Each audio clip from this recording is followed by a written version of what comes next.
ಶ್ರೀ ಸಿದ್ಧಲಿಂಗೇಶ್ವರ ಚರಿತ್ರೆ ಅಧ್ಯಾಯ 1. ಶಿವಾವತಾರ ಧರ್ಮೋದ್ಧಾರ. ಶಿವಸಭೆ. ಸಕಲ ಲೋಕಪಾಲಕನೂ ಪರಮಪೂಜ್ಯನೂ ದೇವಾಧಿದೇವನೂ ಮಂಗಲಮಯನೂ ಆದ ಶಂಭುಲಿಂಗನು ಮುತ್ತು ರತ್ನ ವಜ್ರ ವೈಢೂರ್ಯಗಳಿಂದ ಸುಂದರವಾದ ಸಿಂಹಾಸನದ ಮೇಲೆ ಮುಗುಳ್ನಗೆಯಿಂದ ಮುಹೂರ್ತ ಮಾಡಿದ್ದಾನೆ. ಅವನ ವಾಮಾಂಗದಲ್ಲಿ ಸರ್ವಮಂಗಲಿಯೂ ಸಕಲ ಲೋಕಾಧಿಕಾರಿಯೂ ಶರಣಾಗತ ಜನರಕ್ಷಕಳು ಪರಮ ಪಾವನೆಯೂ ಆದ ಜಗಜ್ಜನನಿ ಪಾರ್ವತೀ ದೇವಿಯು ಕಂಗೊಳಿಸುತ್ತಿರುವಳು. ಸುಂದರ ಮುಖನಾದ ಗಣಪತಿಯು ತಂದೆಯ ತೊಡೆಯ ಮೇಲೆ ಆನಂದದಿಂದ ಕುಳಿತುಕೊಂಡಿದ್ದಾನೆ.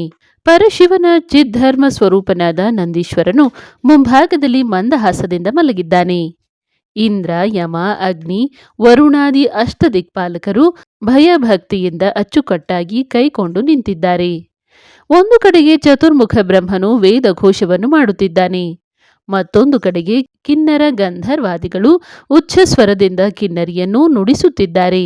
ಭಕ್ತಿ ಭಾವದಿಂದುಬ್ಬಿ ಮೈ ಉರಿಯುತ್ತಾ ಹಾವಭಾವಗಳಿಂದ ನಾಟ್ಯ ಮಾಡಿ ನಟರಾಜನನ್ನು ಸಂತೋಷಗೊಳಿಸುವ ಮೂರು ಕಾಲಿನ ಭೃಂಗೀಶ್ವರನು ಮಂದಹಾಸವನ್ನುಂಟು ಮಾಡುತ್ತಿದ್ದಾನೆ. ಮೃತ್ಯುಂಜಯನಿಗೆ ಕುಸುಮಾಂಜಲಿಯನ್ನು ಪಾದ ತಲದಲ್ಲಿ ಅರ್ಪಿಸಲು ಪಾಕಶಾನನು ಪವಿತ್ರನಾಗಿ ನಿಂತಿದ್ದಾನೆ. ಗಂಧರ್ವರ ಗಾಯನ, ಕಿನ್ನರರ ಸುಸ್ವರ ಗೀತ, ಬ್ರಹ್ಮನ ವೇದಘೋಷ, ದೇವತೆಗಳ ಸ್ತುತಿಗಳು ಅಲ್ಲಿ ಕೈಲಾಸದಲ್ಲಿ ಭಕ್ತಿಯ ಭಾವವನ್ನು ಉನ್ನತಗೊಳಿಸುತ್ತಿದ್ದವು. ವೀಣಾ ವಿಲಸಿತ ಪಾಣಿಯಾದ ಜಾಣೆ ಸರಸ್ವತಿಯು ಮಂಗಲ ಸ್ತುತಿಗಳನ್ನು ಹಾಡುತ್ತಿದ್ದಳು.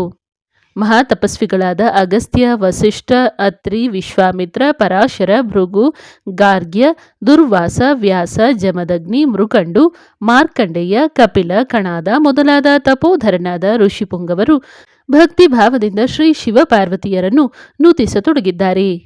ರಂಭೆ, ಊರ್ವಶಿ, ಮೇನಕೆ, ತಿಲೋತ್ತಮೆ ಮೊದಲಾದ ಅಪ್ಸರ ಸ್ತ್ರೀಯರು ನರ್ತನವನ್ನು ಮಾಡುತ್ತಿದ್ದಾರೆ. ಆಗ ಬಾಲಬ್ರಹ್ಮಚಾರಿ ತ್ರಿಲೋಕ ಸಂಚಾರಿ ನಾರದ ಮಹರ್ಷಿಯು ತಮ್ಮ ಹಸ್ತದಲ್ಲಿ ಮಹತಿ ಎಂಬ ವೀಣೆಯನ್ನು ಮೃದುವಾಗಿ ನುಡಿಸುತ್ತಾ ಮೃಡ ಮಹಾದೇವ ಜಗಜ್ಜನನಿ ಶ್ರೀ ಆದಿಶಕ್ತಿಯನ್ನು ಸ್ತುತಿಸುತ್ತಾ ಶಿವಸಭೆಗೆ ಬಂದು ಆನಂದಿಸುತ್ತಾ ದೇವದೇವನಾದ ಮಹಾದೇವರ ಅಡಿದಾವರೆಗಳಲ್ಲಿ ವಂದಿಸಿ ಜಗಜ್ಜನನಿಯನ್ನು ನಮಸ್ಕರಿಸಿ ಶಿವಗಣಂಗಳ ಸಮೂಹಕ್ಕೆ ತಲೆಬಾಗಿ ಸಭೆಗೆ ವಂದಿಸಿದನು. ಬಂದಿರುವ ನಾರದ ಮುನಿಯನ್ನು ಆನಂದದಿಂದ ಪರಶಿವನು ಆಶೀರ್ವದಿಸುತ್ತಾ, ನಾರದ ಮುನಿಯೇ, ಭೂಲೋಕದಿಂದ ಬಂದಿರುವೆಯಲ್ಲವೇ? ಅಲ್ಲಿಯ ಸಮಾಚಾರವೇನು ಹೇಳೆನ್ನಲು ನಾರದ ಮುನಿಯು ಭಕ್ತಿಯಿಂದ ನಮಸ್ಕರಿಸುತ್ತಾ, ಸರ್ವಜ್ಞ ಸರ್ವೇಶ್ವರ ಸರ್ವಾಂತರ್ಯಾಮಿಯಾದ ಪರಮಾತ್ಮನೇ, ನಿನಗರಿಯದ ವಿಷಯವು ಯಾವುದಿರುವುದು? ಆದರೂ ಕೇಳಿದ ಪ್ರಶ್ನೆಗೆ ಉತ್ತರ ಕೊಡಬೇಕಾದದ್ದು ನನ್ನ ಧರ್ಮವು. ಅದಕ್ಕಾಗಿ ಮಹಾಸನ್ನಿಧಿಯಲ್ಲಿ ಅರಿಕೆ ಮಾಡಿಕೊಳ್ಳುವೆನು. ಮೃತ್ಯುಂಜಯ, ಮಹಾದೇವ, ಭೂತಲದಲ್ಲಿಯ ಮಾನವರು ನೀತಿಹೀನರಾಗಿದ್ದಾರೆ, ಸ್ವಧರ್ಮ ಜ್ಞಾನಶೂನ್ಯರಾಗಿದ್ದಾರೆ, ಅನಾಚಾರಿಗಳಾಗಿದ್ದಾರೆ, ಧರ್ಮಬಾಹಿರರಾಗಿ ಪರದಾರ ಗಮನ, ಪರದ್ರವ್ಯಾಪಹರಣ, ಅಪೇಯಪಾನ, ಅಭಕ್ಷ್ಯ ಭಕ್ಷಣದಿಂದ ಪತಿತರಾಗಿ ಮತಿಹೀನರಾಗಿ ದುರ್ಮಾರ್ಗಗಾಮಿಗಳಾಗಿ ವರ್ತಿಸತೊಡಗಿದ್ದಾರೆ. ಧರ್ಮ ಪ್ರೇಮವನ್ನು ತೋರೆದು ನಾಸ್ತಿಕರಾಗ ಹತ್ತಿದ್ದಾರೆ. ಪ್ರಭೋ, ಅದರಲ್ಲಿಯೂ ವೀರಶೈವರಾದವರು ಅಷ್ಟಾವರಣ ನಿಷ್ಠಾಶೂನ್ಯರಾಗಿ ಗುರುಗಳನ್ನು ಜಂಗಮರನ್ನು ನರರೆಂದು ಭಾವಿಸುತ್ತಾ, ಲಿಂಗವನ್ನು ಕಲ್ಲೆಂದು ಹಳಿಯುತ್ತಾ, ಪಾದೋದಕವನ್ನು ನೀರೆಂದು ಕೀಳಾಗಿ ಭಾವಿಸುತ್ತಾ, ಪ್ರಸಾದವನ್ನು ಕೂಳೆಂದು ತಿಳಿಯುತ್ತಾ, ಶೇಷ ಪ್ರಸಾದವನ್ನು ಎಂಜಲದ ಕೂಳೆಂದು ಹಳಿಯುತ್ತಾ, ವಿಭೂತಿಯನ್ನು ಬೂದಿ ಎಂದು ಬೈಯುತ್ತಾ, ರುದ್ರಾಕ್ಷಿಗಳನ್ನು ಗಿಡದ ಬೀಜಗಳೆಂದು ತಿರಸ್ಕರಿಸುತ್ತಾ, ಶಿವಮಂತ್ರವನ್ನು ಅಲ್ಲಗಳೆಯುತ್ತಾ ನರಕ ಭಾಜನರಾಗುತ್ತಿರುವರು. ಕೃಪಾನಿಧಿ ಶಿವನೇ, ಲಿಂಗವನ್ನು ಕಲ್ಲೆಂದು ಭಾವಿಸಿದರೆ ಕ್ರಿಮಿಕೀಟಗಳಾಗಿ ಹುಟ್ಟಿ ಸೂರ್ಯ ಚಂದ್ರರು ಇರುವ ಪರ್ಯಂತರ ಘೋರವಾದ ನರಕವಾಸವು ತಪ್ಪುವುದಿಲ್ಲವೆಂದು ಶಿವಾಗಮಗಳಲ್ಲಿ ನೀವು ಅಪ್ಪಣೆ ಕೊಡಿಸಿಲ್ಲವೇ? ಸರ್ವೇಶ್ವರನೇ, ನೀನೇ ಕೃಪೆ ಮಾಡಬೇಕು. ಎಲೆಗಳ ಮರೆಯಲ್ಲಿ ಅಡಗಿರುವ ಕಾಯಿಗಳಂತೆ ಜಗತ್ತಿನಲ್ಲಿ ಧರ್ಮವಂತರು ದುಷ್ಟರಿಗೆ ಅಂಜಿ ಮುಚ್ಚು ಮರೆಯಲ್ಲಿ ಧರ್ಮಾಚರಣೆಯನ್ನು ನಡೆಯಿಸುತ್ತಿರುವರು. ದುಷ್ಟರ ಪ್ರಭಾವವು ಬಹಳವಾಗಿ ಹಬ್ಬಿ ಶಿಷ್ಟರು ನಷ್ಟಪ್ರಾಯರಾಗಿ ಕಷ್ಟದಲ್ಲಿ ಸಿಲುಕಿದ್ದಾರೆ. ದುಷ್ಟ ಶಿಕ್ಷಕ ಶಿಷ್ಟ ರಕ್ಷಕನಾದ ಸರ್ವೇಶ್ವರನೇ, ನೀನೇ ಧರ್ಮವಂತರನ್ನು ಕಾಪಾಡಬೇಕು. ಅಧರ್ಮ ಮಾರ್ಗದಿಂದ ಹೋಗುವ ಅಧಮರನ್ನು ದುರ್ಮಾರ್ಗದಿಂದ ಬಿಡಿಸಿ ಸನ್ಮಾರ್ಗಕ್ಕೆ ಹಚ್ಚಬೇಕಾದರೆ ನೀವೇ ಸಮರ್ಥರು. ನೀವೇ ಸರ್ವಜ್ಞ ಮೂರ್ತಿಗಳು. ನೀವೇ ಸರ್ವೇಶ್ವರರು. ತಿಳಿದ ಸಂಗತಿಯನ್ನು ಮಹಾಪಾದ ಸನ್ನಿಧಿಯಲ್ಲಿ ಅರಿಕೆ ಮಾಡಿಕೊಂಡಿದ್ದೇನೆ. ಇನ್ನು ತಮ್ಮ ಚಿತ್ತಕ್ಕೆ ಬಂದ ಹಾಗೆ ಮಾಡಬಹುದು ಎಂದು ಉಸುರಿ ನಾರದ ಮುನಿಯು ಸುಮ್ಮನಾಗಿ ಶಿವನನ್ನು ಸ್ತುತಿಸತೊಡಗಿದನು. ನಾರದನು ಹೇಳಿದ ವಿಷಯವನ್ನು ಕೇಳಿ ಆನಂತರದಲ್ಲಿ ಪರಶಿವನು ತನ್ನ ಸಭೆಯನ್ನು ವಿಸರ್ಜಿಸಿ ಆಲೋಚನೆಗೆ ಒಳಗಾಗಿ ಭೂಲೋಕದಲ್ಲಿ ಧರ್ಮದ ಉದ್ಧಾರಕ್ಕೆ ಯಾರನ್ನು ಕಳುಹಿಸಬೇಕೆಂದು ವಿಚಾರಿಸುತ್ತಿರಲು ಪರಶಿವನ ಹೃದಯ ಕಮಲದಿಂದ ಒಂದು ಶಬ್ದವಾಯಿತು. ಏನೆಂದರೆ, ದೇವ, ಚಿಂತೆ ಏಕೆ? ನನ್ನ ಹೃದಯದಲ್ಲಿದ್ದ ಅನಾದಿ ನಿರಂಜನ ಲಿಂಗವನ್ನು ಕಳುಹಿಸಬೇಕು ಎಂದು ಧ್ವನಿಯಾಯಿತು.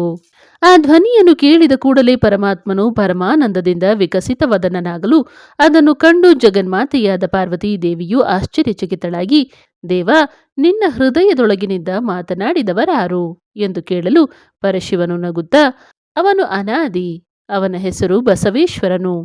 ಅವನ ಹೃದಯದಲ್ಲಿ ಅನಾದಿ ನಿರಂಜನ ಲಿಂಗವಿರುವುದೆಂದು ಅದನ್ನು ಕಳುಹಿಸಬೇಕೆಂದು ಹೇಳಿದನು ಎಂದು ಹೇಳಲು ಪಾರ್ವತಿಯು, ದೇವ, ಜಗನ್ನಿಯಾಮಕನೇ, ಈ ವಿಷಯವು ಇದುವರೆಗೂ ನನಗೆ ಗೊತ್ತಿರಲಿಲ್ಲ. ಈ ಬಸವೇಶ್ವರನು ನಿನ್ನ ಹೃದಯದಲ್ಲಿ ಏಕೆ ಇರುವನು ಎಂದು ಕೇಳಿದಳು. ಪಾರ್ವತೀ ದೇವಿಯು ಕೇಳಿದ ಮಾತನ್ನು ಪರಶಿವನು ಕೇಳಿ ನಸುನಕ್ಕು, ದೇವಿ, ಈ ಅನಾದಿ ಭಕ್ತನು ಜಗತ್ತಿಗೆ ಆಧಾರಭೂತನು, ಧರ್ಮಸ್ವರೂಪನು, ಪಾಪರಹಿತನು, ಅಲ್ಲದೆ ನನಗೂ ಸಹ ಆಧಾರವಾಗಿರುವನು. ಇವನು ಸಾಮಾನ್ಯನಲ್ಲ ಎಂದು ಹೇಳಲು ದೇವಿಯು, ಜಗದ್ರಕ್ಷಕನೇ, ನಾನು ನಿನ್ನ ಹೃದಯ ಕಮಲ ಕರ್ಣಿಕೆಯ ಮಧ್ಯದೊಳಗಿರುವ ಆ ಪುಣ್ಯಮೂರ್ತಿ ಬಸವೇಶ್ವರನನ್ನು ನೋಡಿ ಧನ್ಯಳಾಗುವೆನು. ದಯಮಾಡಿ ತೋರಿಸುವುದಾಗಬೇಕು ಎನ್ನಲು ಪರಶಿವನು ತನ್ನ ಉಗುರ್ಗೊನೆಗಳಿಂದ ಎದೆಯನ್ನು ಕೀಳಲು ಒಳಗೆ ಧ್ಯಾನಮಗ್ನನಾದ ಪರಮ ಮಂಗಲಮೂರ್ತಿ ಸಚ್ಚರಿತ ಕೀರ್ತಿ ಭಕ್ತ ಚಕ್ರವರ್ತಿಯಾದ ಬಸವೇಶ್ವರನನ್ನು ಕಂಡು ಪುಲಕಿತಾಂಗಿಯಾಗಿ, ಆಹಾ, ನಿರ್ಮಲ ರೂಪನಂ ನಿರುಪಮಜ್ಞಾನಿಯಂ ಲಿಂಗ ಪ್ರಾಣನಂ ಯೋಗಾರೂಢನಂ ಬಸವೇಶನಂ ಕಂಡೆನಂ ಎಂದು ನಮಸ್ಕರಿಸಿ ಸ್ತುತಿಸಲು ಆರಂಭ ಮಾಡಿದಳು. ಬಸವೇಶ ಭಕ್ತಿ ಸುಖವಾರಾಶಿ ನಿರ್ದೋಷಿ, ಬಸವೇಶ ಚಿತಶಂಬರಾರಿ ಶುಭಗಾಕಾರಿ, ಬಸವೇಶ ಪರಮ ಸುಜ್ಞಾನಿ ಶಿವಸಂಧಾನಿ ನಿತ್ಯ ಮುಕ್ತಿ ಪ್ರಧಾನಿ, ಬಸವೇಶ ಚಿತ್ಸುಧಾಭೋಗಿ ಪರತರ ಯೋಗಿ, ಬಸವೇಶ ಲಿಂಗಾಂಗ ಸಂಗಿ ಕರುಣಾಪಾಂಗಿ, ಬಸವೇಶ ಮುಕ್ತಿವನಿತಾ ಮೋಹ ಭಕ್ತ ಸುಸ್ನೇಹಿ ನಿರ್ದೇಹಿ ಪಾಹಿ, ಬಸವಜಿತ ಕಾಲ ಪಾವನಶೀಲ ಸುಖಜಾಲ, ಬಸ ಚಿತ್ಸಂಕಾಶ ಪರತರ ನಿಜಾವೇಶ, ಬಸವ ಚಿದ್ವರ್ಧನ ವಿನುತ ಜನಾರ್ದನ ಜಲಂಧರ ದೈತ್ಯ ಮದಮರ್ಧನ, ಬಸವಲಿಂಗ ಮಾಯಾಧಂಗ ವಿಮಳಾಂಗ, ಬಸವ ಭವ ಭಯಹರಣ ನಿರುಪಮ ನಿರಾವರಣ, ಬಸವ ವಿನಮಿತ ಜನವ್ರಾತ ಲೋಕತ್ರಾತ ಶರಣ ಜನ ಪಾರಿಜಾತ, ಪರಮ ಸಚ್ಚಿತ್ ಸುಖಾಕಾರ ಶ್ರೀ ಗುರು ಬಸವ, ಚಿರಮಹಾ ಸರ್ವತತ್ವಾಧಾರ ಗುರು ಬಸವ, ನಿರುತ ನಿಖಿಳಾಚಾರ ಯುಕ್ತ ಸದ್ಭಕ್ತಿ ರಸಪೂರ ಗುರು ಬಸವ ಬಸವ, ವರವೀರ ಶೈವ ಸಾರೋದ್ಧಾರ ಗುರು ಬಸವ, ಸರಳ ಮಹಿಮಾಗಾರ ಗುರು ಬಸವ ಎಂದು ಪೊಗಳಿದಳು ಗಿರಿವರ್ಣ ತನುಜೆ. ಬಸವರಾಜೇಂದ್ರ ನುತ ಸದ್ಭಕ್ತಿ ರಸಸಾಂದ್ರ, ಬಸವಲಿಂಗೇಶ ನಿರ್ಮಳ ಮಹಾಚಿತ್ಕೋಶ, ಬಸವಲಿಂಗಾರ್ಯ ಸತ್ಪ್ರಮಥ ಗಣವರ್ಯ, ನಿರವಧ್ಯ ಸೌಂದರ್ಯ ವೀರ್ಯ, ಬಸ ಸನ್ಮೂರ್ತಿ ವಿಲಸತ್ಕೃಪಾ ವಿಸ್ಫೂರ್ತಿ, ಬಸವ ಗುರುಲಿಂಗ ಶಾಶ್ವತ ಸದ್ಗುಣೋತ್ತುಂಗ, ಬಸವ ಜಯ ಎಂದು ನುತಿಸುತ್ತಿದ್ದರ ಸಮಯದೊಳು ಹರಿಯಜೇಂದ್ರರೊಲವಿಂ. ಈ ಪ್ರಕಾರವಾಗಿ ಭಯಭಕ್ತಿಯಿಂದ ಪಾರ್ವತೀ ದೇವಿಯು ಬಸವೇಶ್ವರನನ್ನು ಸ್ತುತಿಸುತ್ತಾ, ಪ್ರಭುವೇ ಸರ್ವೇಶ್ವರ, ನಿನ್ನ ಹೃದಯ ಕಮಲ ಕರ್ಣಿಕೆಯ ಮಧ್ಯದಲ್ಲಿದ್ದ ನಿರ್ಮಲಾಂಗನಾದ ಧರ್ಮಮೂರ್ತಿ ಬಸವೇಶ್ವರನನ್ನು ಕಂಡು ಧನ್ಯಳಾದೆನು. ಆದರೆ ಈ ಬಸವೇಶ್ವರನ ಹೃದಯ ಕಮಲದಲ್ಲಿ ವಿರಾಜಮಾನವಾಗಿರುವ ನಿರಂಜನ ಲಿಂಗಮೂರ್ತಿಯನ್ನು ನೋಡಬೇಕೆಂಬ ಬಯಕೆಯಾಗಿರುವುದು. ಮೃಡನೆ, ತಡ ಮಾಡದೆ ಅನುಗ್ರಹಿಸಿ ಕಾಪಾಡೆಂದು ಬೇಡಿಕೊಳ್ಳಲು ಪರಮಾತ್ಮನು ಬಸವೇಶ್ವರನಿಗೆ, ಬಸವೇಶ್ವರ, ನಿನ್ನ ಹೃದಯ ಕಮಲದಲ್ಲಿ ವಿರಾಜಮಾನವಾಗಿರುವ ನಿರಂಜನ ಲಿಂಗಮೂರ್ತಿಯನ್ನು ನೋಡಬೇಕೆಂದು ಪಾರ್ವತಿಯು ಇಚ್ಛಿಸಿರುವಳು, ತೋರಿಸಬೇಕೆನ್ನಲು ಬಸವೇಶ್ವರನು ದಯೆಯಿಂದ ತನ್ನ ಉಗುರ್ಗೊನೆಗಳಿಂದ ಎದೆಯನ್ನು ಭೇದಿಸಿ ಒಳಗೆ ಕೋಟಿ ಸೂರ್ಯ ಪ್ರಕಾಶಮಾನವಾಗಿದ್ದ ಅನಾದಿ ನಿರಂಜನ ಲಿಂಗವನ್ನು ತೋರಿಸಲು ಪಾರ್ವತಿಯು ರೋಮಾಂಚನದಿಂದಲೂ ಆನಂದದ ಉದ್ರೇಕದೊಡನೆ ಸಾಷ್ಟಾಂಗ ನಮಸ್ಕಾರವಂ ಮಾಡಿ, ಆಹಾ, ಬಸವೇಶ್ವರನ ಹೃದಯದಲ್ಲಿ ಮುಹೂರ್ತ ಮಾಡಿದ ನಿರಂಜನ ಲಿಂಗವನ್ನು ಕಂಡು ಧನ್ಯಳಾದೆನು ಎನ್ನಲು ಪರಶಿವನು, ಪಾರ್ವತಿ, ಈ ನಿರಂಜನ ಲಿಂಗವು ಅನಾದಿಯೋ, ಕಾಲಕರ್ಮ ತ್ಯಾಗಿಯಾದ ಈತನು ಸಾಮಾನ್ಯನಲ್ಲ ಕೇಳು. ನಿರಂಜನ ಜಂಗಮದ ಸ್ತುತಿ ಪದ್ಯ. ಈತನೇ ಸರ್ವಲೋಕಂಗಳಂ ಸಲಹುವವ, ಈತನೇ ಶಠಸ್ಥಲ ಭ್ರಮಮಂ ಪಸರಿಸುವವ. ನೀತನೇ ಗುರುಲಿಂಗ ಜಂಗಮ ಸದ್ಭಕ್ತಿಯಂ ತಿಳುಪುವ ಮಲಾತ್ಮನು. ಈತನೇ ಶುದ್ಧ ಸರ್ವಾಚಾರ ಸಂಪನ್ನ. ನೀತನೇ ಪಜ್ಜಲ ಸುಶೇಷನರಿಪುವ ಗುರು. ಈತನೇ ಮುಖ್ಯವ ವಿರಳ ಮಹಾವೀರ ಶೈವದ ರಹಸ್ಯದ ಮಾರ್ಗಕ್ಕೆ. ಕೃತಯುಗದಲ್ಲಿ ನಿರಂಜನ ಗಣೇಶ್ವರನಾಗಿ ಅವತರಿಸಿ ಧರ್ಮೋದ್ಧಾರ ಮಾಡಿದನು. ನಂತರ ತ್ರೇತಾಯುಗದಲ್ಲಿ ಜ್ಞಾನಾನಂದನೆಂಬ ನಾಮದಿಂದ ಅವತರಿಸಿ ಧರ್ಮೋದ್ಧಾರ ಕಾರ್ಯ ಮಾಡಿದನು. ಅಲ್ಲಿಂದ ದ್ವಾಪರ ಯುಗದಲ್ಲಿ ನಿರ್ಮಲ ಗಣೇಶ್ವರನೆಂಬ ಅಭಿಧಾನದಿಂದ ಅವತರಿಸಿ ಧರ್ಮದ ಏಳ್ಗೆಯನ್ನುಂಟು ಮಾಡಿದನು. ಹೀಗೆ ಯುಗ ಯುಗಾಂತರಗಳಲ್ಲಿ ಧರ್ಮೋದ್ಧಾರ ಮಾಡಿದ ಧರ್ಮಮೂರ್ತಿಯಾದ ಈತನೇ ವೀರಶೈವಾಚಾರಕ್ಕೆ ಪ್ರಾಣನು, ನನ್ನ ಹೃದಯ ಸಿಂಹಾಸನಕ್ಕೆ ಅಧಿಪತಿಯು.